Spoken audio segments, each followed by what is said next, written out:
Hey guys what's up, कैसे हैं आप लोग। आई होप आप सभी लोग बहुत अच्छा कर रहे होंगे। ये जो वीडियो है ये क्लास ट्वेल्थ के बच्चों के लिए है, ठीक है। क्लास ट्वेल्थ के बच्चों का मैंने कौन सा चैप्टर शुरू कर दिया था, सॉल्यूशंस मैंने शुरू कर दिया था। उसके मैंने बेटा 5 पार्ट ऑलरेडी बना दिए हैं, जिसमें जो 3 पार्ट हैं वो कॉन्सेप्ट से रिलेटेड हैं, और जो 2 पार्ट हैं वो है तुम्हारे न्यूमेरिकल से रिलेटेड। और जो कॉन्सेप्ट्स मैंने कवर किए हैं वो मैंने कवर कर लिए हैं up to vapour pressure of liquid solutions. यहां तक मैंने कवर कर लिया है, और साथ में मैंने कवर कर लिया है राउल्ट्स लॉ। तो राउल्ट्स लॉ तक हम लोगों ने क्या कर लिया है, कवर कर लिया है। आज जो हम पार्ट पढ़ेंगे वो हम पढ़ेंगे कि लिक्विड सॉल्यूशंस को हम कैसे क्लासीफाई कर सकते हैं, ठीक है। तो लिक्विड सॉल्यूशंस को हम क्लासीफाई कर सकते हैं ideal solution and non ideal solutions में, ठीक है। Ideal solution and non ideal solution में अब तुम्हें देखना है कि आइडियल सॉल्यूशन और नॉन आइडियल सॉल्यूशन का राउल्ट्स लॉ से क्या रिलेशन है, आइडियल सॉल्यूशन का नॉन आइडियल सॉल्यूशन का फोर्स ऑफ अट्रैक्शन या मॉलिक्यूलर इंटरेक्शन से क्या रिलेशन है, कौन कौन सी कैरेक्टरिस्टिक होती है जो आइडियल सॉल्यूशन की होती है और नॉन आइडियल सॉल्यूशन की नहीं होती है, किस टाइप के सॉल्यूशंस जो होंगे वो एजियोट्रॉप का फॉर्मेशन करेंगे और किस टाइप के जो सॉल्यूशन होंगे वो वो एजियोट्रॉप का फॉर्मेशन नहीं करेंगे। तो आज का जो टॉपिक होगा वो इसी से रिलेटेड होगा, ठीक है। Welcome to the official YouTube channel of Chemiway. मेरा नाम है सौरभ श्रीवास्तव। अगर आप मुझसे जुड़ना चाहते हैं तो मैंने यहाँ पे टेलीग्राम का लिंक दे दिया है, आप ये टेलीग्राम का लिंक ऐड कर लो। टेलीग्राम पहले डाउनलोड कर लो, फिर ये लिंक ऐड कर लो। कोई भी डिस्कशन, कोई भी इंफॉर्मेशन होगी वो आपको टेलीग्राम पे मिल जाएगी। आप कुछ डिस्कशन करना चाहते हो वो भी हम टेलीग्राम पे कर सकते हैं, ठीक है। तो चलो हम आज का जो टॉपिक है वो शुरू करते हैं। 1 minute.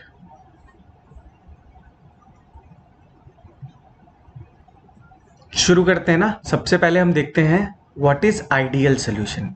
What is ideal solution. तो आइडियल सॉल्यूशन को तुम्हें समझने के लिए सबसे पहले बेटा जो चीज समझनी होगी वो ये समझनी होगी कि अगर मैं 2 लिक्विड सॉल्यूशन लूं, मैं समझाने की कोशिश कर रहा हूं, बहुत ध्यान से समझना। अगर मान लो एक एक चीज बहुत ध्यान से समझेंगे और बहुत सिंपल वे में समझेंगे, ठीक है, किसी को कोई प्रॉब्लम नहीं होगी, ध्यान से समझो। मान लो मेरे पास 2 लिक्विड है, मान लो है लिक्विड ए, ठीक है, और ये मान लो लिक्विड है बी। एक बार ये वाला पोर्शन समझ में आ गया, तुम्हारा काम इजी हो जाएगा। अच्छा एक बात बताओ, लिक्विड बी के सरफेस पे केवल कौन से मॉलिक्यूल होंगे, लिक्विड बी के सरफेस पे केवल बी के मॉलिक्यूल होंगे। इसमें तो किसी को कोई प्रॉब्लम होना नहीं चाहिए, ठीक है। और ऑब्वियस सी बात है कि अगर ये क्लोज कंटेनर होगा तो ऑब्वियस सी बात है इसकी वेपर्स बनेंगी, इक्विलिब्रियम में आएंगी, और एक वेपर प्रेशर क्या हो जाएगा, डेवलप हो जाएगा। तो इसका जो लिक्विड का वेपर प्रेशर होगा उसको मैं बोल सकता हूं पी नॉट बी। इसी तरह जो लिक्विड ए होगा उसके सरफेस पे केवल कौन से मॉलिक्यूल होंगे, उसके सरफेस पे केवल ए के मॉलिक्यूल होंगे। अब बहुत ध्यान से समझना, यहीं पे सारा गेम है। तो ए ए ए ए ए, अब सिंपल है, ए के मॉलिक्यूल्स हैं तो ए के मॉलिक्यूल्स जो है वेपर्स में कन्वर्ट होंगे, वेपर्स में कन्वर्ट होंगे, वेपर प्रेशर डेवलप होगा एट इक्विलिब्रियम, और इसका जो वेपर प्रेशर होगा वो होगा पी नॉट ए। यहां तक सबको क्लियर है। अब मेरी बात ध्यान से सुनो, जब मैं दोनों लिक्विड ए और लिक्विड बी को मिक्स करूंगा तब मेरा क्या बनेगा, तब मेरा बनेगा बेटा सॉल्यूशन। तो पहले तो ये चीज क्लियर होनी चाहिए। अब मुझे एक बात बताओ कि जो सॉल्यूशंस बनेगा या जो ये मेरा सॉल्यूशन बनेगा इसके सरफेस पे कौन कौन से मॉलिक्यूल होंगे, इसके सरफेस पे ए मॉलिक्यूल भी होगा और बी मॉलिक्यूल भी होगा। तो पहले मैं ए मॉलिक्यूल बना देता हूं और इसके बाद मैं कौन सा मॉलिक्यूल बना दूंगा, बी मॉलिक्यूल बना दूंगा। तो ऐसे तो बना क्या, ऐसे बनता है मेरा। तो ए मॉलिक्यूल के बीच में कौन एम्बेडेड हो जाएगा, ए मॉलिक्यूल के बीच में एम्बेडेड हो जाएगा बी मॉलिक्यूल। कौन एम्बेडेड हो जाएगा, बी मॉलिक्यूल। ये बात सबको क्लियर है, ठीक है। ये बन गया मेरा सॉल्यूशन। अब एक बात बताओ, अब बहुत ध्यान से सुनना, यहीं से हमने निकाला था क्या, ए के वेपर भी ए के वेपर्स भी बनेंगे और बी के वेपर्स भी बनेंगे। ये बात सबको क्लियर है, ए के वेपर्स भी बनेंगे और बी के वेपर्स भी बनेंगे। अच्छा, किसके वेपर्स ज्यादा बनेंगे वो किस पे डिपेंड करेगा? वो डिपेंड करेगा कि किसका वेपर प्रेशर एक्चुअली में लिक्विड का ज्यादा था। और किस चीज पे डिपेंड करेगा? और डिपेंड करेगा फोर्स ऑफ अट्रैक्शन पे। अब मैं उस पे आ रहा हूं, ध्यान से समझना, ठीक है? अच्छा, एक बात समझो कि जो जो ए और ए के मॉलिक्यूल के बीच में जो फोर्स ऑफ अट्रैक्शन होगा उसको मैं बोल सकता हूं ए इंटरैक्शन, ठीक है? ए और ए के मॉलिक्यूल में जो फोर्स ऑफ अट्रैक्शन होगा उसको मैं क्या बोलूंगा? उसको मैं बोलूंगा ए इंटरैक्शन। और जो बी और बी के मॉलिक्यूल में फोर्स ऑफ अट्रैक्शन होगा उसको मैं बोलूंगा बी इंटरैक्शन, ठीक है? B interaction. अभी सारी बात बहुत ध्यान से सुनना। इसके बाद जो ए और बी के मॉलिक्यूल के बीच में जो इंटरैक्शन होगा उसको मैं बोल सकता हूं ए बी इंटरैक्शन। उसको मैं क्या बोल सकता हूं? A B interaction. अब जो यहां से क्वेश्चन का पॉइंट समझ गया ना, उसको समझ में आ जाएगा कि व्हाट इज आइडियल सॉल्यूशन। अब मैं जो बोल रहा हूं बहुत ध्यान से सुनना। अब जैसे मैं तुम्हें इंटरैक्शन बता भी देता हूं, जैसे मान लो ये पोलर मॉलिक्यूल है, ए कोई पोलर मॉलिक्यूल है, तो मैं बोल सकता हूं कि ए इंटरैक्शन क्या होगा? डाइपोल डाइपोल इंटरैक्शन होगा। बहुत ध्यान से सुनो, यही चीज तुम्हें समझनी है। अगर मैं बोलूं कि ए इंटरेक्शन जो है वो डाइपोल डाइपोल इंटरेक्शन है, और बी इंटरेक्शन को भी मैं क्या बोल देता हूं कि ये भी डाइपोल डाइपोल इंटरेक्शन है। यहां पे जिसने पॉइंट को समझ लिया उसको आ जाएगा समझ में। क्या लोगों को यही नहीं समझ में आता कि व्हाट इज बी इंटरेक्शन? क्या बी इंटरेक्शन? तो कोई भी फोर्स ऑफ अट्रैक्शन जो मॉलिक्यूल्स के बीच में होता है उसी को तुम्हें कंसीडर करना है, ठीक है? हाइड्रोजन बॉन्डिंग भी ले सकते हैं। डाइपोल के साथ तुम कौन सा ले सकते हो? नॉन पोलर मॉलिक्यूल होगा तो उसको क्या बोलोगे? Dipole, induced dipole interaction. तो ऐसे ऐसी चीजों को तुम्हें कंसीडर करना है। तो ए बी इंटरेक्शन भी क्या होगा बेटा? अगर ए के बीच में डाइपोल डाइपोल इंटरेक्शन है और बी के बीच में डाइपोल डाइपोल इंटरेक्शन है तो क्वाइट ऑब्वियस है कि जो ए बी इंटरेक्शन होगा वो भी कौन सा इंटरेक्शन होगा? डाइपोल डाइपोल इंटरेक्शन होगा, ठीक है? और जो डाइपोल डाइपोल इंटरेक्शन का मैग्नीट्यूड भी होगा वो नियरली क्या होगा? सेम होगा। वो नियरली क्या होगा? सेम होगा। ये बात सबको क्लियर है? अब मेरी बात बहुत ध्यान से सुनना कि अगर ए बी इंटरेक्शन मतलब डाइपोल डाइपोल इंटरेक्शन जो हो रहा है सॉल्यूशन में वो ऑलमोस्ट इक्वल है किसके? ए इंटरेक्शन और बी इंटरेक्शन के। तो जो ए और बी के मॉलिक्यूल की वेपराइज होने की टेंडेंसी है वो क्या होगी? सेम होगी जैसे कि ए मॉलिक्यूल में थी और बी मॉलिक्यूल में थी। यहां तक सबको बात क्लियर हो गई? अब मुझे एक बात बताओ, तो मैं ये चीज बोल सकता हूं कि आइडियल सॉल्यूशन को मैं क्या बोल सकता हूं? आइडियल सॉल्यूशन, तो पहली चीज जो समझो कि आइडियल सॉल्यूशन में होता क्या है। आइडियल सॉल्यूशन का सबसे फर्स्ट पॉइंट होता है, आइडियल सॉल्यूशन को हम कैसे पहचानते हैं? आइडियल सॉल्यूशन को पहचानने का सबसे इंपॉर्टेंट पॉइंट है कि ideal solution follows Raoult's law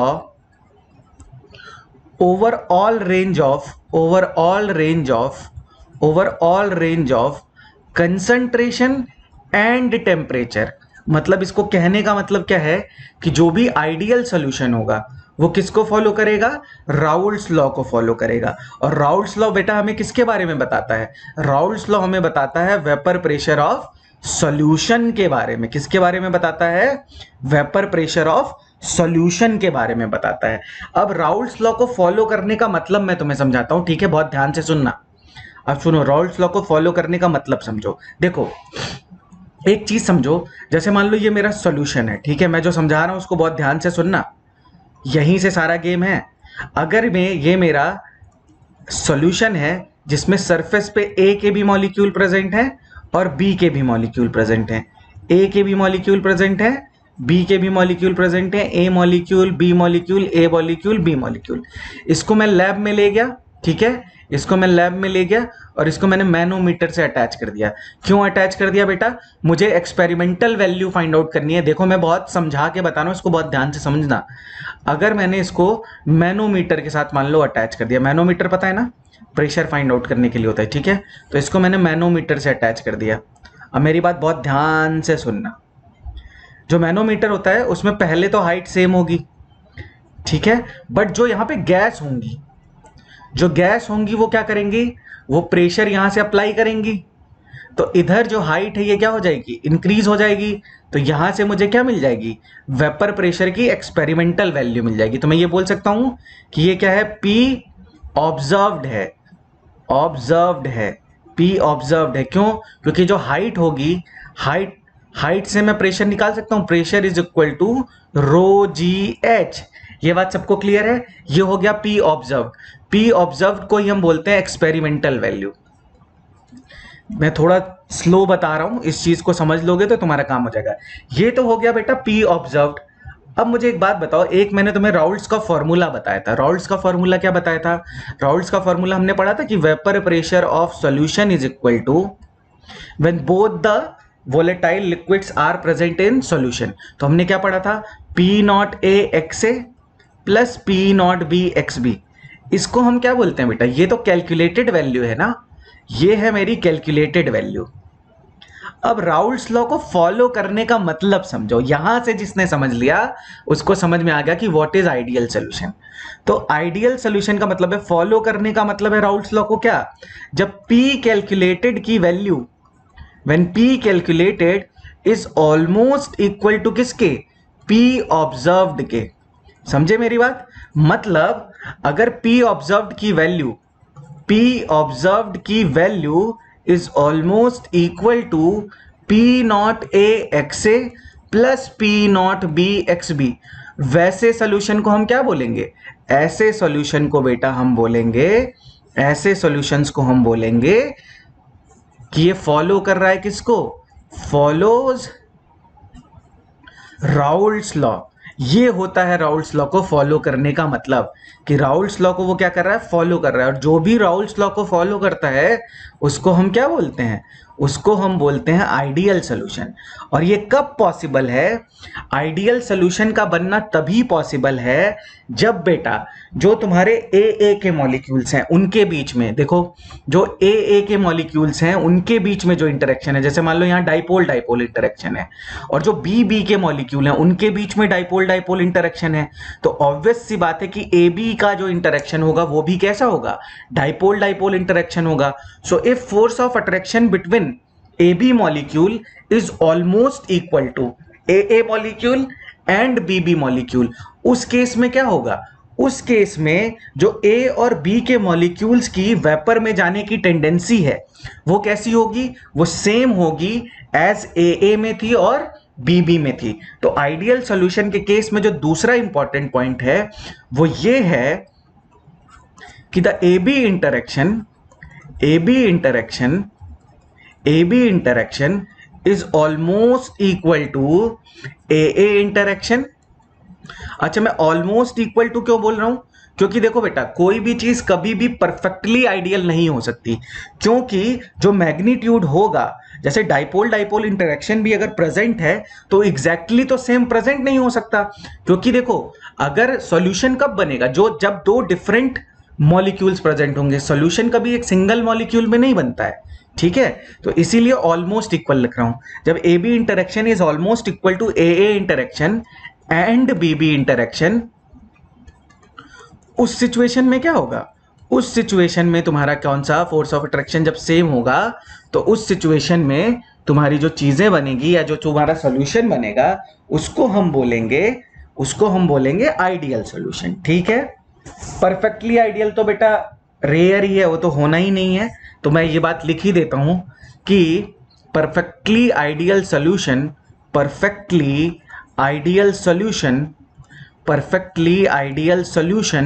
is rare,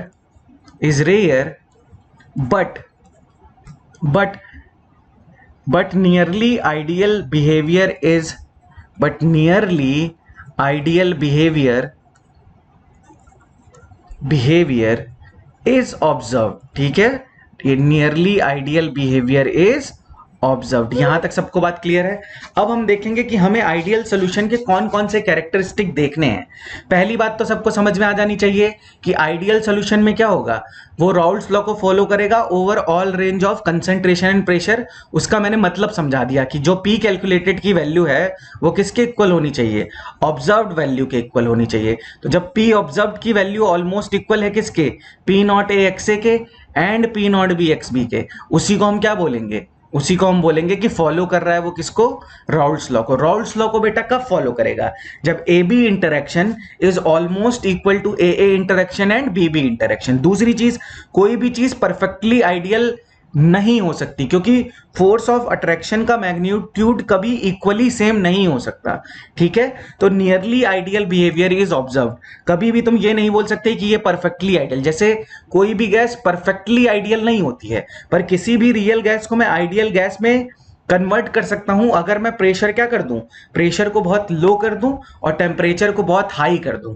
तो उस सिचुएशन में वो जो रियल गैस है वो किसकी तरह बिहेव करने लगती है, आइडियल गैस की तरह बिहेव करने लगती है। अब देखो मैं तुम्हें बताता हूं कि हमें कौन कौन सी कैरेक्टरिस्टिक पढ़नी है, ध्यान से समझना।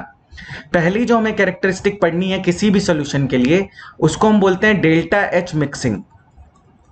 What is delta H mixing? यह इंथैल्पी चेंज आफ्टर मिक्सिंग। ठीक है, इसको हम क्या बोलेंगे, enthalpy change, enthalpy change after mixing.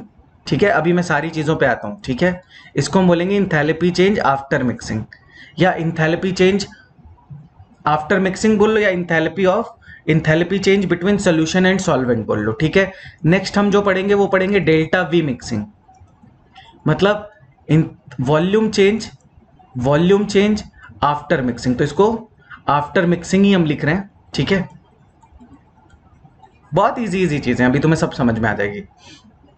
Next देखो, एक चीज हमें पढ़नी है, डेल्टा एस मिक्स पढ़नी है। ठीक है, डेल्टा एस मिक्सिंग का मतलब एंट्रोपी चेंज आफ्टर मिक्सिंग।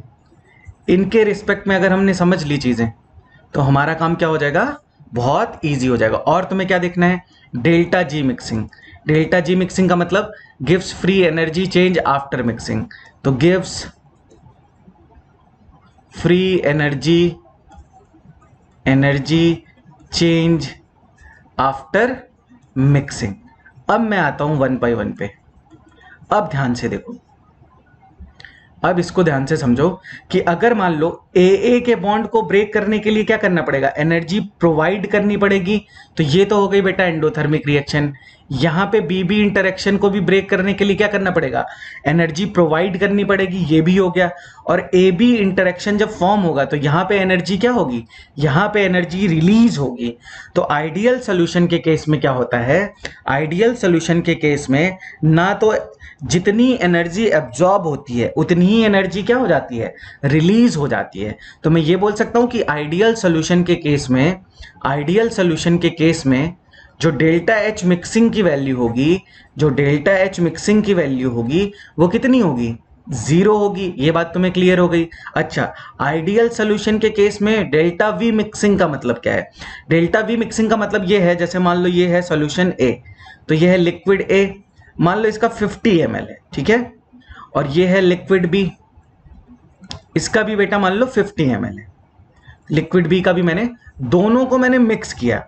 अब एक बात बताओ, जब फोर्स ऑफ अट्रैक्शन सेम होगा, जब फोर्स ऑफ अट्रैक्शन, एक तो चीज हो सकती थी कि फोर्स ऑफ अट्रैक्शन क्या हो जाए, डिक्रीज हो जाए। अगर फोर्स ऑफ अट्रैक्शन डिक्रीज हो जाता तो वो वॉल्यूम क्या हो जाता, इंक्रीज हो जाता। और अगर फोर्स ऑफ अट्रैक्शन क्या हो जाता, इंक्रीज हो जाता, तो वॉल्यूम क्या हो जाता, तो वॉल्यूम डिक्रीज हो जाता। पर आइडियल के केस में क्या हुआ है कि जो फोर्स ऑफ अट्रैक्शन है वो ऑलमोस्ट क्या है, वो ऑलमोस्ट सेम है। तो मैं ये बोल सकता हूं कि अगर मैं 50-50 ml को मिक्स करूंगा तो जो सोल्यूशन का वॉल्यूम आएगा that is almost equal to किसके, 100 ml।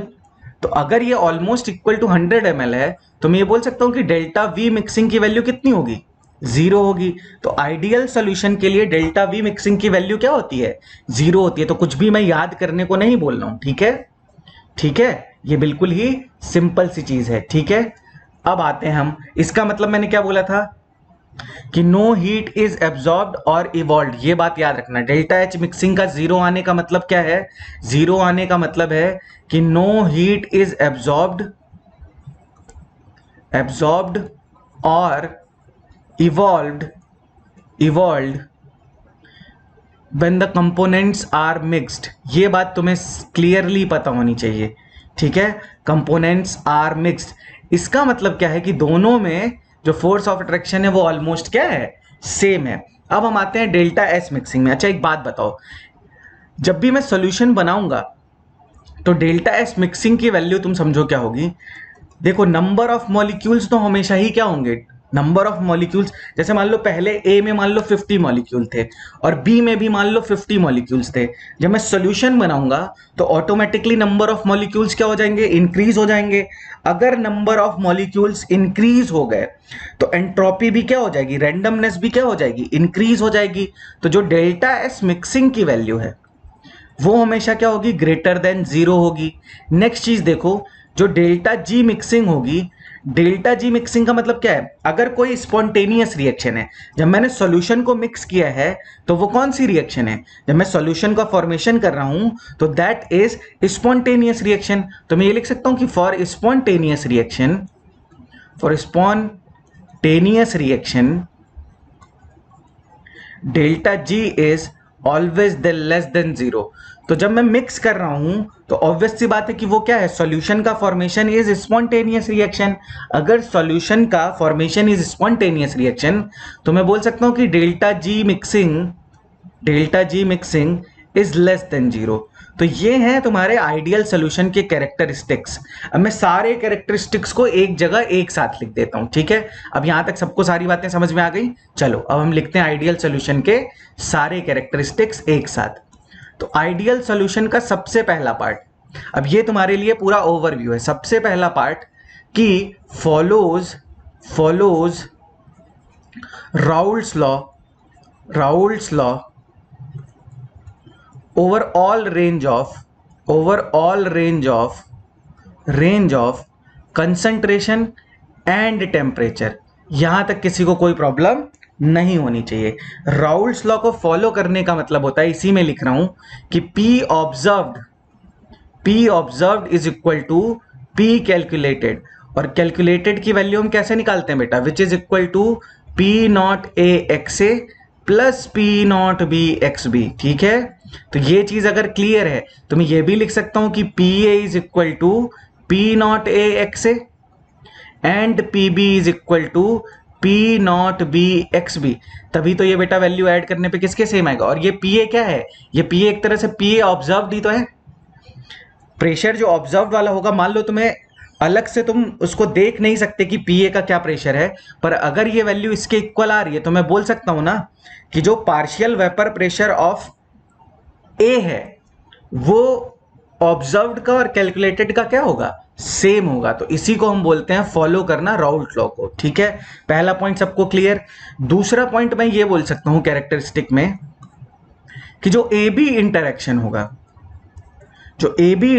होगा, अब वो डाइपोल होगा कि हाइड्रोजन बॉन्डिंग होगा, वो डिपेंड करेगा नेचर ऑफ सॉल्यूशन पे। पर A B interaction is almost equal to AA interaction and BB interaction. जब दोनों का फोर्स ऑफ अट्रैक्शन, मतलब जो लिक्विड सॉल्यूशन है उनका फोर्स ऑफ अट्रैक्शन और जो सॉल्यूशन के मॉलिक्यूल्स हैं उनका force of attraction almost same होगा, तो ऑब्वियस सी बात है उस सिचुएशन में क्या होगा, उस सिचुएशन में आइडियल सॉल्यूशन का फॉर्मेशन होगा। तीसरी चीज मैंने तुम्हें क्या बताई कि जब डेल्टा एच मिक्सिंग की वैल्यू किसके इक्वल हो जाए, 0 के इक्वल हो जाए। इसका मतलब क्या होता है कि जब मैं सॉल्यूशन बनाऊंगा तो नो हीट इज एब्जॉर्ब्ड और evolved when the two components are mixed. ये चीज तुम्हें पता होनी चाहिए। फोर्थ पॉइंट जो हम देखेंगे वो किसके रिस्पेक्ट में देखेंगे, वो हम देखेंगे वॉल्यूम ऑफ मिक्सिंग के रिस्पेक्ट में। ये भी वैल्यू कितनी आएगी, ये भी वैल्यू आएगी 0, क्योंकि फोर्स ऑफ अट्रैक्शन क्या है, ऑलमोस्ट सेम है। नेक्स्ट जो पॉइंट हम देखेंगे, फिफ्थ पॉइंट, वो हम देखेंगे किसके रिस्पेक्ट में, डेल्टा एस मिक्सिंग के रिस्पेक्ट में। तो डेल्टा एस मिक्सिंग तो ऑलवेज इंक्रीजिंग होगी, चाहे आइडियल सॉल्यूशन हो या नॉन आइडियल सॉल्यूशन हो। तो ये आइडियल सॉल्यूशन हो या नॉन आइडियल सॉल्यूशन हो, तो डेल्टा एस मिक्सिंग क्या होगा, मोर देन 1 होगा। इसी तरह सिक्स पॉइंट देखो, सिक्स पॉइंट क्या होगा, डेल्टा जी मिक्सिंग जो होगा इज ऑलवेज लेस देन 0। ये बात भी सबको क्लियर है। सेवेंथ पॉइंट देखो, अगर तुम्हें आइडियल सॉल्यूशन के बारे में बताना हो तो सेवेंथ पॉइंट तुम इसका ग्राफ बना सकते हो बेटा। सेवेंथ पॉइंट जो हमने ग्राफ बनाया था राउल्ट्स लॉ का, वो तुम ड्रॉ कर सकते हो। देखो यहां पे हम क्या ले लेंगे, जैसे मैं मान के चल रहा हूं कि P not A is greater then P not B। याद है सबको ये वाला ग्राफ, जिसमें हम क्या करते थे, यहां पे लेते थे मोल फ्रैक्शन ऑफ किसका, A का। तो ये होता था 0 to 1।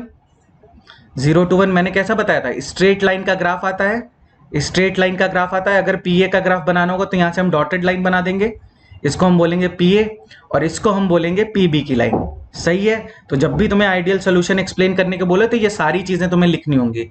इसको हम बोलेंगे pressure of solution which is equal to P not A x A plus P not B x B. ठीक है। इसी तरह ये है पी ए की लाइन, इसको हम क्या बोलेंगे P not A x A, और ये है अपनी पी बी की लाइन, इसको हम बोलेंगे P not B x B. यहां तक सबको क्लियर है, कोई प्रॉब्लम नहीं, फॉलो कर रहा है राउल्स लॉ को। जो 8th पॉइंट हम लिख सकते हैं वो हम लिख सकते हैं एग्जाम्पल्स। एग्जाम्पल्स देखो, जब भी मैं क्या बोल रहा हूं, फोर्स ऑफ अट्रैक्शन सेम होना चाहिए।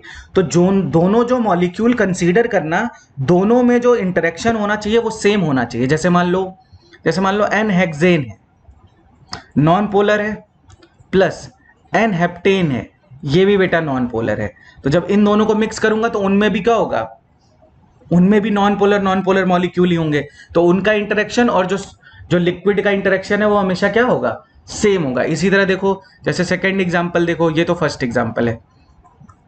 जैसे मान लो CH3OH, देखो दोनों के, एक चीज और ध्यान रखना, दोनों का मॉलिक्यूलर मास में बहुत ज्यादा डिफरेंस नहीं होना चाहिए। अगर मॉलिक्यूलर मास में बहुत ज्यादा डिफरेंस होगा तो फोर्स ऑफ अट्रैक्शन में भी बहुत ज्यादा क्या आने लगेगा, डिफरेंस आने लगेगा। तो मॉलिक्यूलर मास में बहुत ज्यादा डिफरेंस मत लेना, नेक्स्ट होमोलॉग लेने की कोशिश करना। जैसे मान लो CH3OH प्लस C2H5OH, देखो ठीक है। थर्ड देखो, जैसे मान लो C2H5Cl प्लस C2H5Br, ठीक है।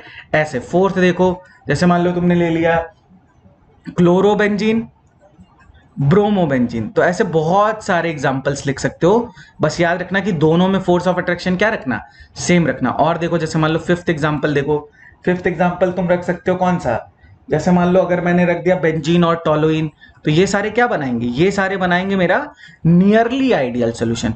कोई भी चीज परफेक्टली आइडियल नहीं हो सकती, तो ये हो जाएगा बेंजीन और टोलुइन। और देख लो, जैसे मान लो CH2Cl2 इथाइलिन क्लोराइड और CH2Br2 इथाइलिन ब्रोमाइड।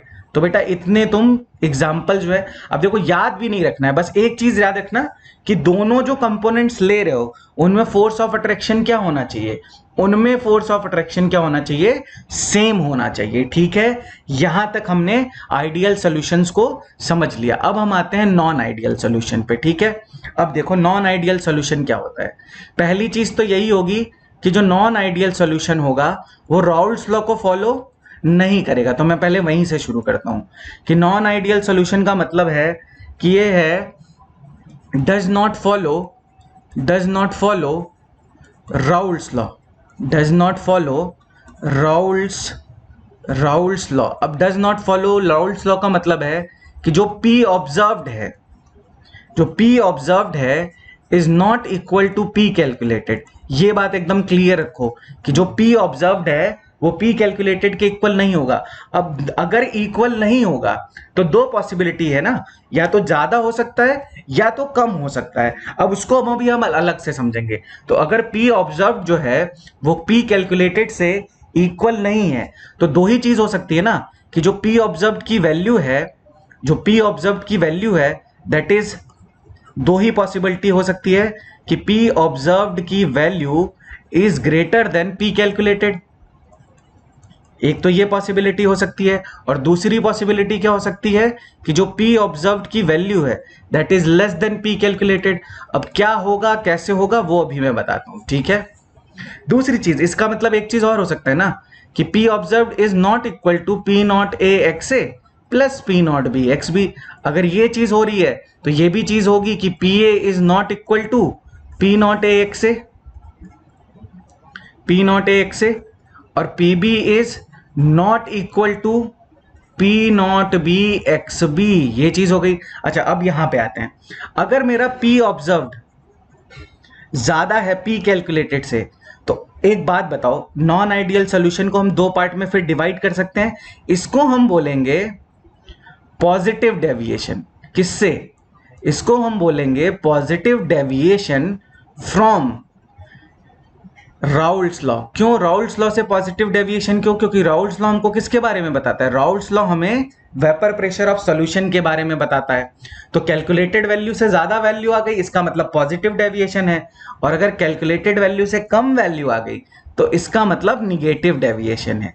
किससे? Negative deviation from Raoult's law. ठीक है, negative deviation from Raoult's law. ये चीज सबको क्लियर होनी चाहिए कि जो नॉन आइडियल सोल्यूशन है उसको हम दो पार्ट में डिवाइड कर सकते हैं। ठीक है, अभी हम इसके बारे में अलग से पढ़ेंगे, पर ये चीज तुम्हें पता होनी चाहिए। फिर फोर्स ऑफ अट्रैक्शन भी डिफरेंट हो जाएगा, उस पर हम आते हैं। नेक्स्ट पॉइंट देखो, ये चीज तो क्लियर हो गई। अच्छा एक बात बताओ, अगर मेरा नॉन आइडियल सोल्यूशन होगा तो क्या मैं ये बोल सकता हूं, क्या फिर कभी डेल्टा एच मिक्सिंग की वैल्यू कभी भी नॉन आइडियल सोल्यूशन के लिए इक्वल टू जीरो नहीं होगी? तो नॉट इक्वल टू जीरो, ये चीज भी क्लियर हो जाएगी।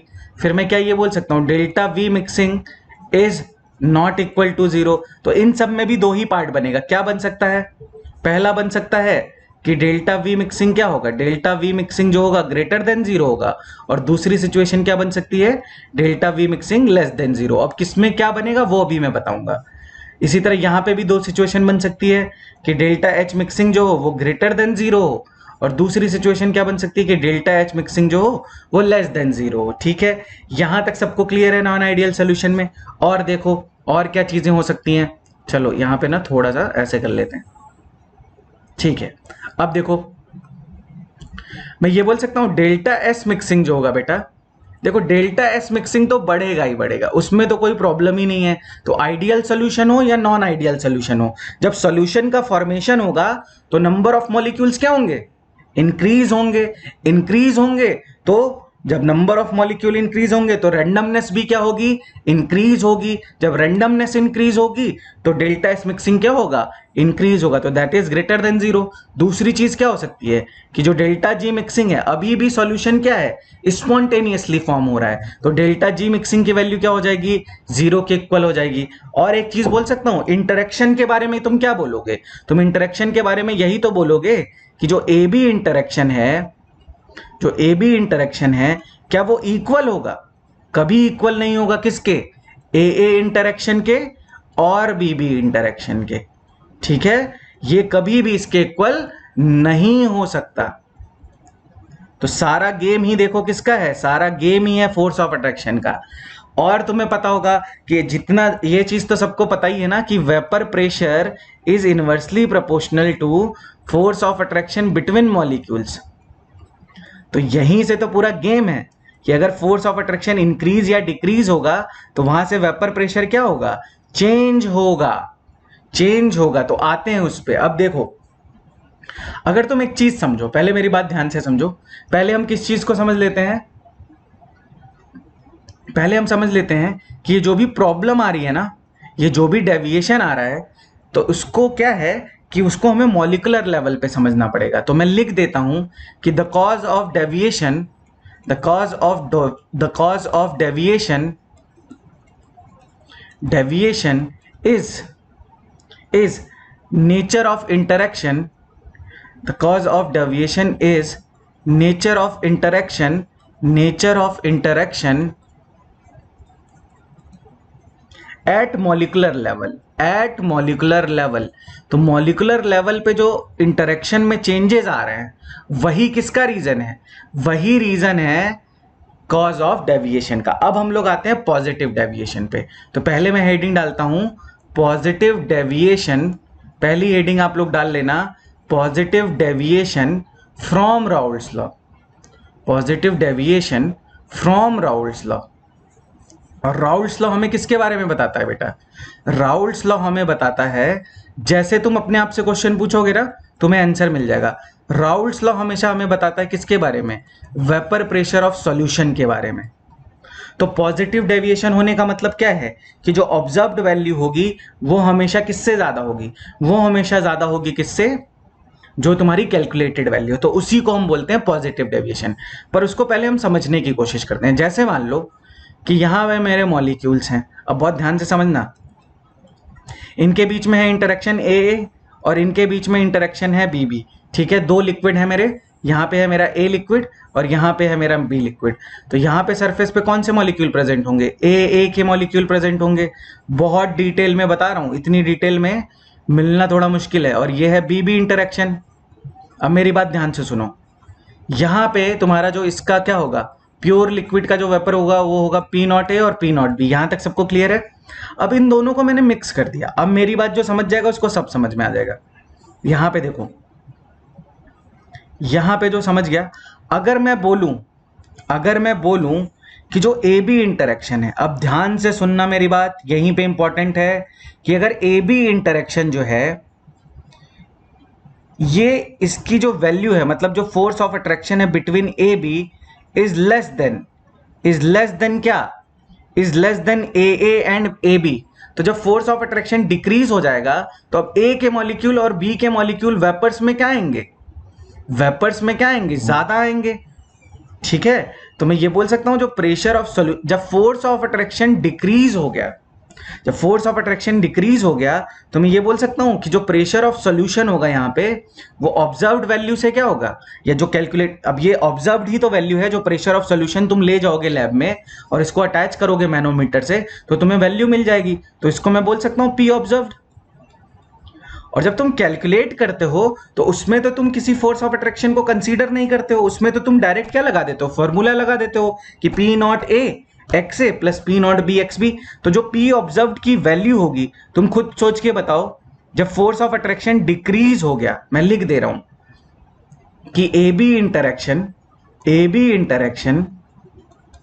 जो है is less than, A B interaction का जो मैग्नीट्यूड है is less than A interaction and B B interaction. अब एक बात बताओ, जब फोर्स ऑफ अट्रैक्शन ए और बी के बीच में डिक्रीज हो गया तो ए और बी के वेपर्स ऑब्वियस सी बात है क्या बनेंगे, ज्यादा फॉर्म होंगे। जब ए और बी के वेपर्स ज्यादा फॉर्म होंगे तो जो ऑब्जर्व्ड वैल्यू आएगी दैट इज ग्रेटर देन क्या, that is greater than calculated value, that is greater than calculated value. तो मैं ये बोल सकता हूं कि P observed is equal to, P observed is greater than P not A x A plus P not B x B. ये होता है तुम्हारा, देखो दोनों अलग अलग चीज है। Positive deviation from Raoult's law का मतलब है कि वेपर प्रेशर का इंक्रीज होना, और जब वेपर प्रेशर इंक्रीज होगा तो ऑब्वियस सी बात है कि फोर्स ऑफ अट्रैक्शन क्या होगा, डिक्रीज होगा। तो इसमें कंफ्यूज मत होना, पॉजिटिव डेविएशन हो रहा है राउल्ट्स लॉ से, और राउल्ट्स लॉ हमें किसके बारे में बताता है, वेपर प्रेशर के बारे में बताता है, ना कि फोर्स ऑफ अट्रैक्शन के बारे में। तो ये चीज क्लियर कर लो कि जो पॉजिटिव डेविएशन होगा उसमें मेरा जो P ऑब्जर्व्ड है उसकी वैल्यू क्या होगी, P कैलकुलेटेड से ज्यादा होगी। ये बात सबको क्लियर हो गई? अच्छा एक बात बताओ, जब फोर्स ऑफ अट्रैक्शन डिक्रीज हो जाएगा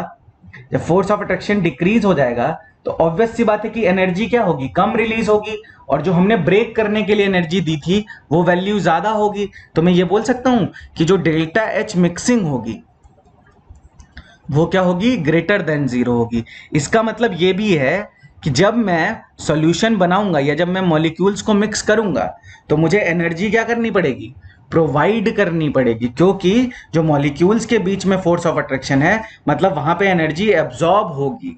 ठीक है, ये भी इसका मतलब है। ठीक है, नेक्स्ट चीज, एक चीज और समझो, ये चीज तो समझ में आई गई होगी कि दिस इज ग्रेटर देन किसके, P not A x A plus P not B x B. और एक चीज तुम्हें और क्लियर हो गई होगी कि अब ए के मॉलिक्यूल्स जो हैं वो वेपर्स में ज्यादा जाएंगे, तो मैं ये बोल सकता हूं कि P A is greater than P not A x A, और मैं ये भी बोल सकता हूं कि P B is greater than P not B x B. क्यों? क्योंकि फोर्स ऑफ अट्रैक्शन क्या हो गया, between solute and solvent molecule decrease हो गया है, तो अब ए और बी के मॉलिक्यूल को स्केप करना क्या हो गया, इजी हो गया। तो पी ए की वैल्यू हमेशा पी नॉट ए से ज्यादा आएगी और पी बी की वैल्यू हमेशा P not B x B से ज्यादा आएगी, इसीलिए तो पी ऑब्जर्व की वैल्यू क्या हो गई, ज्यादा हो गई। ठीक है, यहां तक सबको बात क्लियर हो गई होगी। अब हम कौन सा फैक्टर देखेंगे, डेल्टा वी मिक्सिंग देखेंगे। अच्छा डेल्टा वी मिक्सिंग देखो, डेल्टा वी मिक्सिंग तुम खुद सोच के बताओ।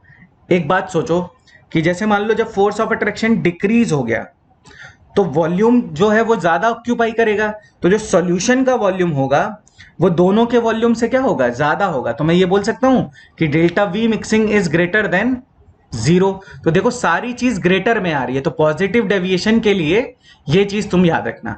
और मैं बोल सकता हूं, देखो और क्या बोल सकता हूं, तो ये हो गया मेरा फर्स्ट पॉइंट पॉजिटिव डेविएशन में, ये हो गया मेरा सेकेंड पॉइंट, ये हो गया मेरा थर्ड पॉइंट, ये हो गया मेरा फोर्थ पॉइंट। फोर्थ पॉइंट में क्या लिखूंगा कि जो डेल्टा एस मिक्सिंग होगा वो तो हमेशा बेटा ग्रेटर देन क्या होगा, जीरो होगा। तो ये हो गया मेरा कितना, फोर्थ पॉइंट। फिफ्थ पॉइंट में क्या लिखूंगा, फिफ्थ पॉइंट में लिखूंगा कि जो डेल्टा जी मिक्सिंग होगा, जो डेल्टा जी मिक्सिंग होगा वो हमेशा क्या होगा, लेस देन जीरो। ये भी पॉइंट सही है। सिक्स्थ पॉइंट में क्या लिखूंगा कि जो ए बी इंटरेक्शन होगा, ऑब्वियस सी बात है दोनों में इनवर्स रिलेशन है, तो कोई कंफ्यूज नहीं होगा। मैं यहाँ पे फिर से लिख रहा हूं कि vapour pressure is inversely proportional to force of attraction between molecules.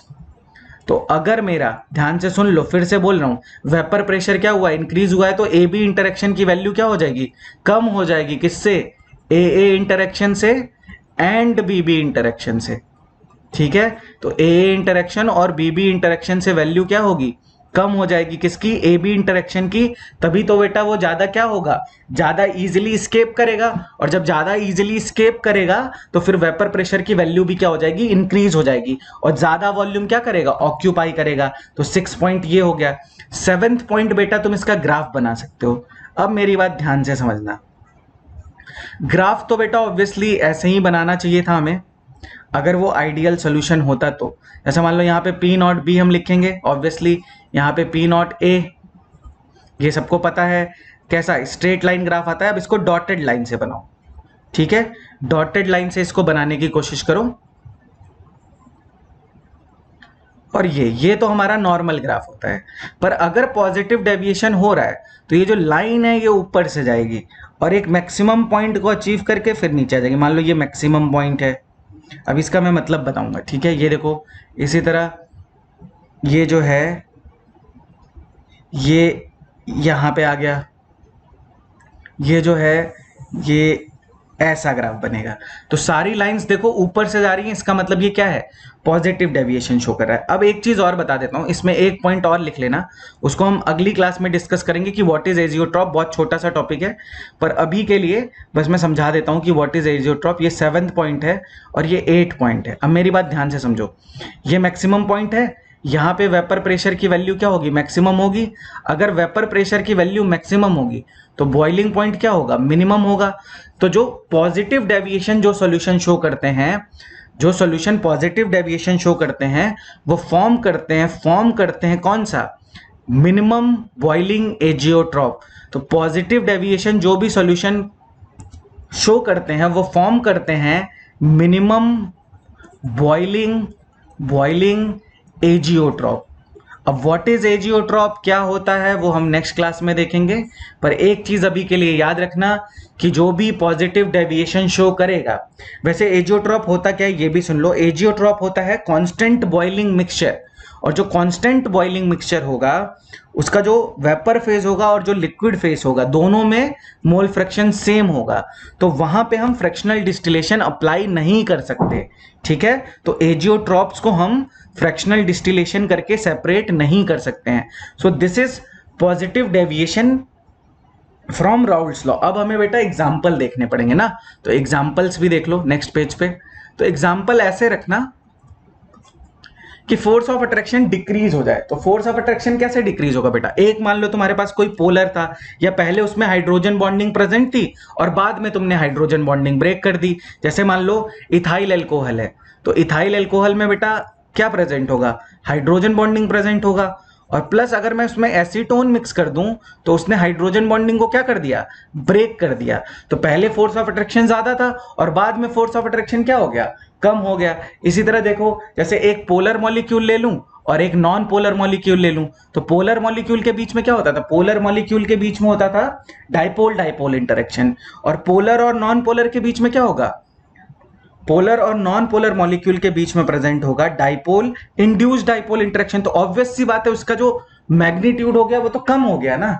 तो अगर मैं CCl4 ले लूं तो ये नॉन पोलर हो गया, और एक कोई पोलर मॉलिक्यूल ले लो, जैसे क्लोरोफॉर्म ले लो, तो क्लोरोफॉर्म ले लो, इसमें भी क्या हो गया बेटा, इसमें ये पोलर है ये नॉन पोलर है। तो ऑब्वियस सी बात है कि एक पोलर है एक नॉन पोलर है, जब दोनों सॉल्यूशन में आएंगे तो ऑब्वियस सी बात है कि फोर्स ऑफ अट्रैक्शन क्या हो जाएगा, डिक्रीज हो जाएगा। और देखो इसी तरह एक किसी में हाइड्रोजन बॉन्डिंग प्रेजेंट है और दूसरे में हाइड्रोजन बॉन्डिंग नहीं प्रेजेंट है, उस केस में भी यही होगा। जैसे मान लो एसीटोन की रिएक्शन करा दो, एसीटोन की रिएक्शन करा दो, अब ये पोलर मॉलिक्यूल है, इसको मिक्स कर दो CH2 के साथ, मतलब कार्बन डाइसल्फाइड, तो ये भी क्या हो जाएगा, ये भी तुम्हारा पॉजिटिव डेविएशन शो करेगा, क्योंकि ये तो बेटा देखो क्या है, पोलर, मैं लिख भी दे रहा हूं, और ये क्या है, ये नॉन पोलर है। इसी तरह यहां पे भी देखो ये क्या है, ये पोलर है, सॉरी ये नॉन पोलर है, CCl4 इज नॉन पोलर, और क्लोरोफॉर्म इज पोलर। तो पोलर और नॉन पोलर के बीच में इंटरेक्शन होगा, तो ऑब्वियस सी बात है ना, क्लोरोफॉर्म के बीच में जो इंटरेक्शन होगा वो ज्यादा स्ट्रांग होगा, या क्लोरोफॉर्म और CCl4 के बीच में जो स्ट्रांग होगा। ऑब्वियस सी बात है कि क्लोरोफॉर्म के बीच में जो बॉन्ड होंगे वो स्ट्रांग होंगे, क्योंकि वो पोलर हैं। तो पोलर और पोलर के बीच में होता है डाइपोल डाइपोल इंटरेक्शन। इसी तरह इथाइल अल्कोहल में हाइड्रोजन बॉन्डिंग प्रेजेंट होगी, और एसीटोन इज पोलर, तो वो क्या कर देगा, उसकी हाइड्रोजन बॉन्डिंग को जाके ब्रेक कर देगा, क्योंकि वो बीच में आ जाएगा। समझ रहे हो मेरी बात? तो इससे क्या हो जाएगा, फोर्स ऑफ अट्रैक्शन डिक्रीज हो जाएगा, फोर्स ऑफ अट्रैक्शन डिक्रीज हो जाएगा, तो अब उसके एथाइल अल्कोहल के और एसीटोन के एस्केप करने की टेंडेंसी इंक्रीज कर जाएगी, एस्केप करने की टेंडेंसी इंक्रीज कर जाएगी, तो ऑब्वियस सी बात है कि वेपर प्रेशर क्या हो जाएगा, इंक्रीज कर जाएगा। और कोई एग्जांपल हम लिख सकते हैं, इथेनॉल एसीटोन हो गया, तो इथाइल अल्कोहल और एसीटोन हमने लिख ही दिया, और एसीटोन और CH2, तो कोई भी पोलर और नॉन पोलर मॉलिक्यूल उठा लो, जैसे मान लो वाटर और मिथेनॉल हो गया। अब वाटर में भी क्या है, वाटर में भी हाइड्रोजन बॉन्डिंग है, और CH3OH में भी वाटर हाइड्रोजन बॉन्डिंग है, पर वाटर में extent of hydrogen bonding is more. तो जब CH3OH उसके बीच में आ जाएगा तो एक्सटेंट ऑफ हाइड्रोजन बॉन्डिंग क्या हो जाएगी, डिक्रीज हो जाएगी, तो फोर्स ऑफ अट्रैक्शन क्या हो जाएगा, डिक्रीज हो जाएगा। तो फोर्स ऑफ अट्रैक्शन क्या हो जाएगा, डिक्रीज हो जाएगा। इसी तरह मान लो और भी बहुत सारे एग्जांपल लिख सकते हो, एक पोलर ले लो, एक नॉन पोलर ले लो, जैसे मान लो एसीटोन है, एसीटोन की बेंजीन के साथ रिएक्शन, ठीक है, तो एक देखो पोलर ले लिया, एक नॉन पोलर ले लिया। इसी तरह एक और ले लो, जैसे मान लो एसीटोन को ले लो, टोलुइन के साथ ले लो, जितने मन उतने एग्जांपल लिख लो, तो कुछ भी याद करने की जरूरत नहीं है, इसको टोलुइन के साथ ले लो, और क्या कर लो, CCl4 को CH3OH के साथ ले लो, जितने मन उतने एग्जांपल लिख लो, ठीक है। अब बस एक चीज याद रखना कि फोर्स ऑफ अट्रैक्शन डिक्रीज होना चाहिए सॉल्यूशन में, तो पहले एक को पोलर लोगे, एक को नॉन पोलर लोगे, तो ऑब्वियस सी बात है जो सॉल्यूशन बनेगा उसमें फोर्स ऑफ अट्रैक्शन क्या हो जाएगा, डिक्रीज हो जाएगा। तो CCl4 ले लो, CH3OH ले लो, अब CH3OH में तो क्या था, हाइड्रोजन बॉन्डिंग है, और इसमें क्या है, ये नॉन पोलर है बेटा, तो नॉन पोलर है और यहाँ पे हाइड्रोजन बॉन्डिंग है, तो जब ये इसके मॉलिक्यूल्स के बीच में जाएगा तो हाइड्रोजन बॉन्डिंग को क्या कर देगा, ब्रेक कर देगा, हाइड्रोजन बॉन्डिंग को क्या कर देगा, ब्रेक कर देगा। तो जब हाइड्रोजन बॉन्डिंग को ब्रेक कर दिया तो फोर्स ऑफ अट्रैक्शन क्या हो गया, डिक्रीज हो गया। इस तरह एक एग्जांपल और देख लो, बाकी तुम अपने से लिख लेना कि C2H5OH को अगर मैं साइक्लोहेक्सेन के साथ वो कर दूं, तो साइक्लोहेक्सेन के साथ अगर कर दूं तो एक पोलर हो गया और एक में क्या हो गया, हाइड्रोजन बॉन्डिंग हो गई, एक नॉन पोलर हो गया, दिस इज नॉन पोलर, और इसमें क्या प्रेजेंट है, हाइड्रोजन बॉन्डिंग, तो हाइड्रोजन बॉन्डिंग को क्या कर देगा, ब्रेक कर देगा। ऐसे तुम्हें जितने मन उतने एग्जांपल कर लो, एक पोलर कर लो, एक नॉन पोलर कर लो, एक ऐसा कर लो जिसमें हाइड्रोजन बॉन्डिंग प्रेजेंट हो और दूसरा नॉन पोलर कर दो। तो this is positive deviation from Raoult's law, ठीक है, this is positive deviation from Raoult's law. Next point पे आते हैं, which is negative deviation from Raoult's law. नाम में ही पता चल रहा है, negative deviation from Raoult's law. और राउल्ट्स लॉ किसके बारे में बताता है, राउल्ट्स लॉ बताता है वेपर प्रेशर ऑफ सॉल्यूशन के बारे में।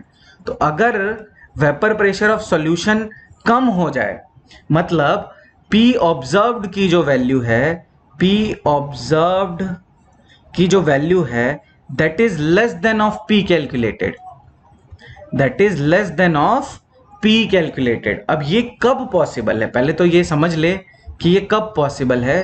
तो P not A XA plus P not B XP।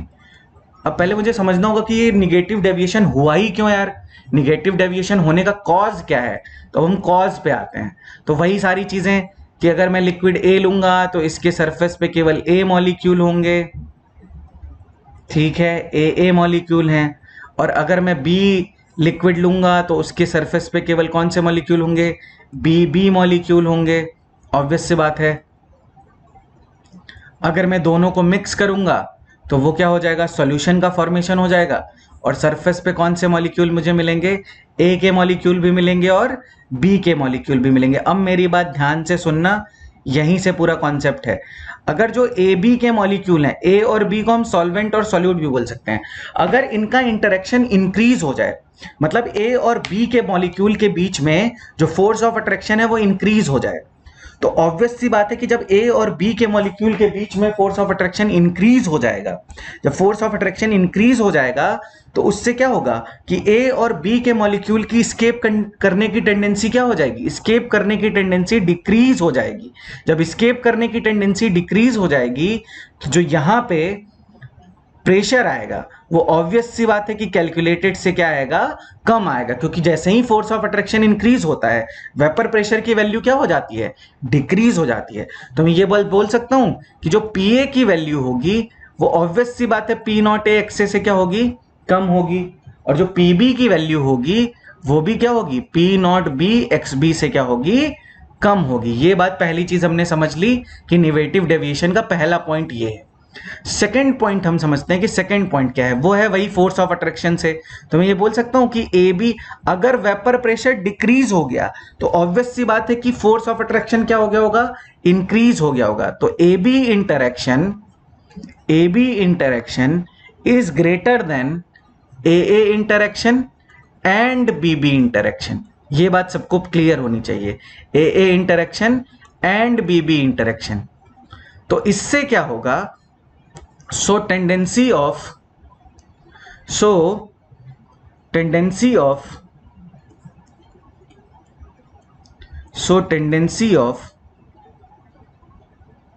escaping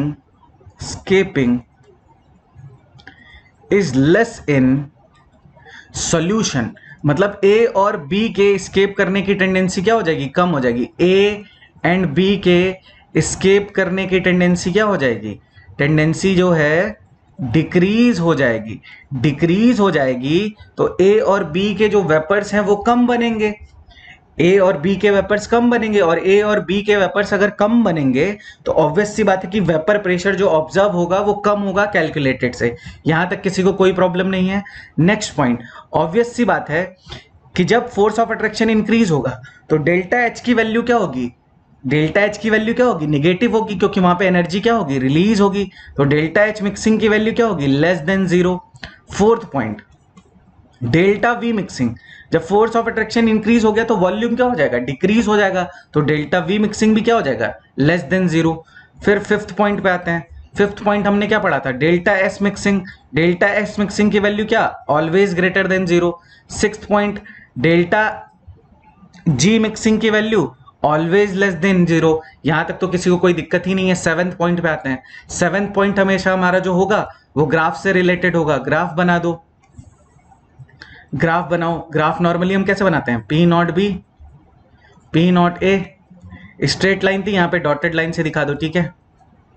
ये भी स्ट्रेट लाइन थी, डॉटेड लाइन से दिखा दो। ये भी, अब निगेटिव डेविएशन है ना, तो सारी चीजें कहां से जाएंगी, नीचे से जाएंगी। ये देखो, ये मैक्सिमम वैल्यू यहाँ पे मिनिमम वैल्यू आएगी वेपर प्रेशर की, ठीक है। यहाँ पे जहां पे भी मिनिमम वैल्यू आए, ये हो गया नीचे से, ये वाला ग्राफ कहां से जाएगा, ये निगेटिव डेविएशन का ग्राफ हो गया। अब अगर मैं बोलूं कि वेपर प्रेशर की वैल्यू अगर मिनिमम है किसी भी पॉइंट पे, एट अ पॉइंट, मान लो at a point vapour pressure की वैल्यू क्या है, मिनिमम है, तो उस पॉइंट ऑफ टाइम पे बॉइलिंग पॉइंट क्या होगा, मैक्सिमम होगा। तो यहां पे जो मैं 8th पॉइंट तुम्हें बताना चाहता हूं, ये बताना चाहता हूं कि solution showing negative deviation from Raoult's law form किसका फॉर्मेशन करते हैं, सोच के बताओ, मैक्सिमम बॉइलिंग एजियोट्रॉप का। किसका फॉर्मेशन करते हैं, maximum boiling azeotrope, maximum boiling azeotrope. यहां तक किसी को कोई प्रॉब्लम नहीं होनी चाहिए। अब एक चीज बस बचती है, विच इज एग्जाम्पल।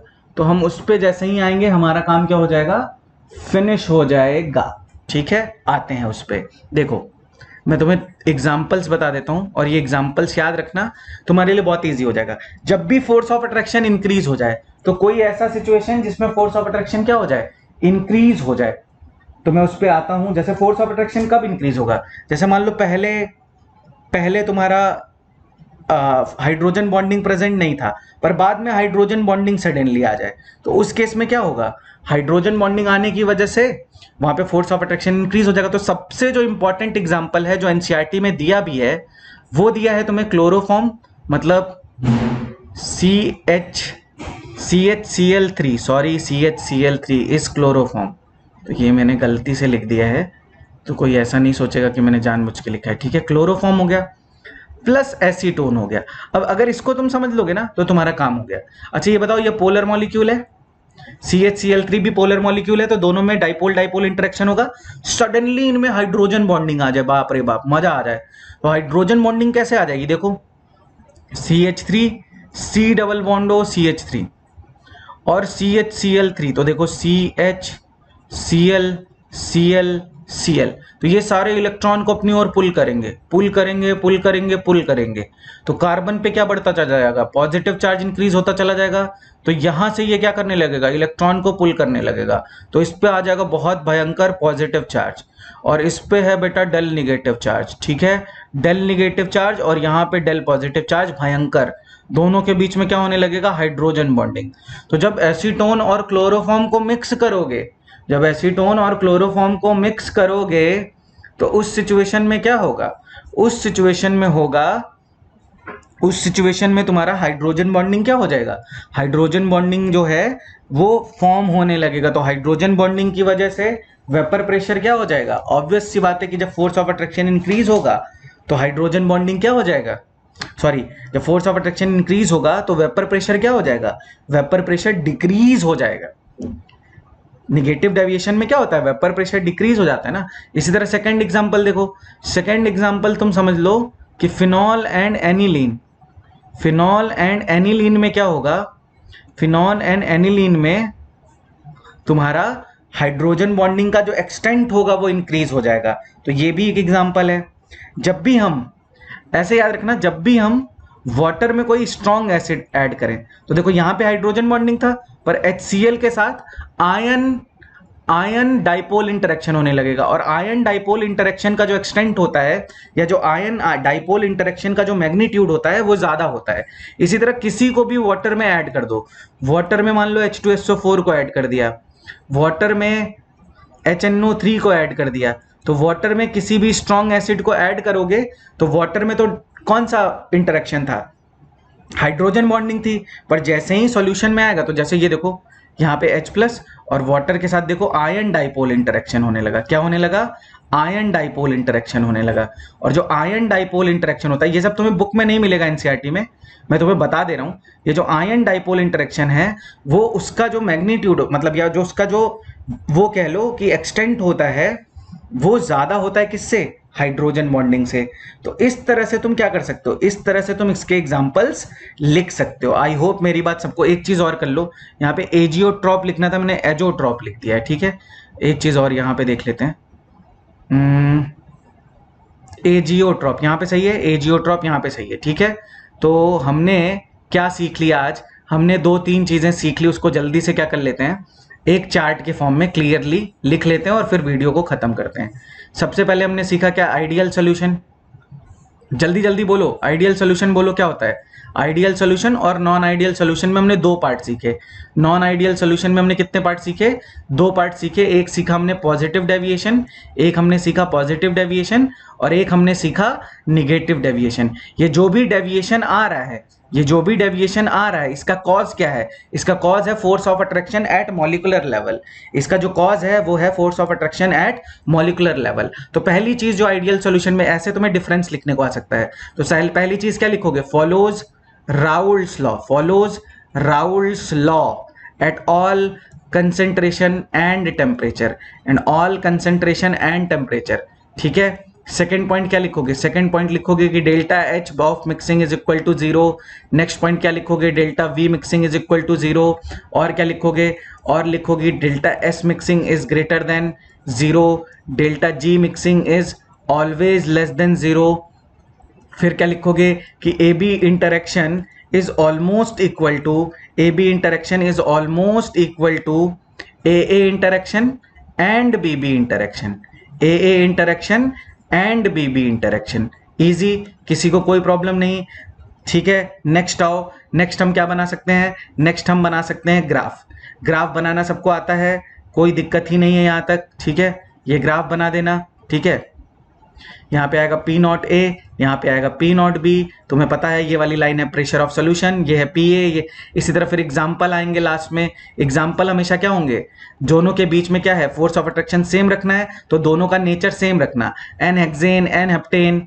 ठीक है, बहुत सारे नहीं लिखूंगा। टोलुइन, टोलुइन, टोलुइन और बेंजीन। ठीक है, हो गया, यहां तक हो गया। आ जाओ, पॉजिटिव डेविएशन का मतलब क्या है? अच्छा, राउल्ट्स लॉ को फॉलो करने का मतलब क्या है कि पी ऑब्जर्व्ड की जो वैल्यू होती है, पी ऑब्जर्व्ड की जो वैल्यू होती है वो होती है पी कैलकुलेटेड के इक्वल। तो यहां पे किसी को कोई कंफ्यूजन नहीं होनी चाहिए। यहां पे क्या होगा? जो पी ऑब्जर्व्ड होगा, जो पी ऑब्जर्व्ड होगा वो मोर देन होगा पी कैलकुलेटेड। तो इसका मतलब ये राउल्ट्स लॉ को फॉलो नहीं करेगा। दूसरी चीज क्या होगी? दूसरी चीज ये होगी, जो डेल्टा एच मिक्सिंग होगा वो ग्रेटर देन क्या होगा? जीरो। जो डेल्टा वी मिक्सिंग होगा वो भी क्या होगा? Greater than zero. जो डेल्टा एस मिक्सिंग होगा वो तो हमेशा ही नॉन आइडियल सोल्यूशन हो या आइडियल सोल्यूशन हो, रैंडमनेस तो इंक्रीज होनी ही है।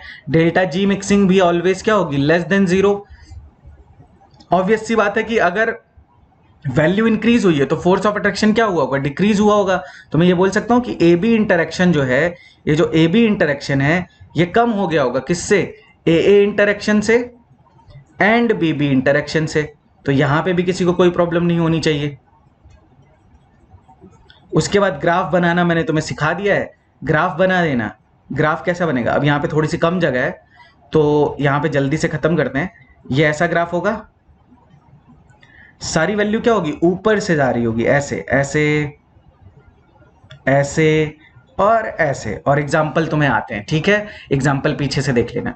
नेगेटिव डेविएशन में क्या होगा? पी ऑब्जर्व जो होगा, पी ऑब्जर्व जो होगा वो लेस देन होगा किससे? पी कैलकुलेटेड से। कोई दिक्कत ही नहीं है, कोई भी, मतलब यहां तक तो किसी को दिक्कत ही नहीं है। पी कैलक्यूलेटेड, तो लेटेड में देखो मैं स्पेलिंग थोड़ी सी गलत हो जाएगी तो माफ कर देना यार, वो लिखते समय जल्दी जल्दी में एक्साइटमेंट में। Delta H mixing zero, less than zero, मतलब delta V mixing is also less than zero. यहां तक किसी को कोई प्रॉब्लम नहीं। डेल्टा एस मिक्सिंग की value is always greater than zero. ठीक है, डेल्टा जी मिक्सिंग की value is less than zero, इसमें किसी को प्रॉब्लम ही नहीं। अब ऑब्वियस सी बात है कि ए बी इंटरेक्शन जो होगा, जो ए बी इंटरेक्शन होगा वो ग्रेटर होगा A interaction and B B interaction. A interaction and B B interaction, इतना तुमने अगर पढ़ लिया तो तुम्हारा काम हो जाएगा जेई मेंस और नीट लेवल तक। ठीक है, ग्राफ तुम्हें पता ही है, पॉजिटिव और निगेटिव एजियोट्रॉप बता दिया है। नेक्स्ट क्लास में हम डिस्कस करेंगे 15 to 20 मिनट में एजियोट्रॉप। ठीक है, उसके बाद हमारा शुरू हो जाएगा कॉलिगेटिव प्रॉपर्टी। तो ये वाला ग्राफ जो है वो सारा नीचे से जाएगा, तो मैंने पीछे अच्छे से बनाया है। आज का वीडियो बेटा मैं यहीं पे शुरू करता हूं। हो सकता है एक्साइटमेंट में कुछ स्पेलिंग मैंने गलत लिख दी होगी, उसके लिए भाई माफ कर देना। ठीक है, thank you so much for all the love and appreciation. Next class में हम डिस्कस करेंगे तुम्हारा एजियोट्रॉप्स, और वो बहुत छोटा सा वीडियो होगा। ठीक है, आधे घंटे में वो खत्म कर लेंगे। ठीक है, signing off, bye bye, thank you so much, thank you so much for all the love and appreciation, bye bye.